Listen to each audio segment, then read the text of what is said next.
ప్రకృతి విపత్తు వచ్చినప్పుడు సాయం చేయాల్సింది పోయి సానుభూతి చూపించాల్సింది పోయి 2 నెలలు 3 నెలలు కూడా గాలే కూటమి ప్రభుత్వం ఏర్పడి అప్పుడే ప్రకృతి విపత్తు ప్రభుత్వ వైఫల్యమని మాట్లాడుతున్నారు వైసీపీ నాయకులు. మాజీ ముఖ్యమంత్రి గారు, ఆయన మంత్రివర్గంలోని మాజీ మంత్రులు కనీసం ఈ ప్రకృతి విపత్తుకు ప్రజలు పడుతున్న ఇబ్బందులు చూసి సానుభూతి వ్యక్తం చేయండి.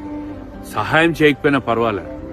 2 రోజుల నుంచి నిద్ర లేకుండా తిండి తిత్తాలు మానేసి రాష్ట్ర ముఖ్యమంత్రి గారు, మంత్రివర్గం, అధికారులు యావత్తు విజయవాడ, గుంటూరు జిల్లాలో జరిగిన ప్రకృతి విపత్తును ఎదుర్కొని ప్రజలకు మెరుగైన సౌకర్యం కల్పించడానికి, తిండి తిత్తాలు అందించడానికి నిద్ర లేకుండా కష్టపడుతుంటే మీరు మాత్రం 2 నెలల్లోనే ఒక అవకాశం వచ్చింది కదా అని చెప్పి ప్రభుత్వం మీద దుమ్మెత్తిపోయడం చూస్తా ఉంటే మిమ్మల్ని చూస్తే బాధపడాలో అసహించుకోవాలో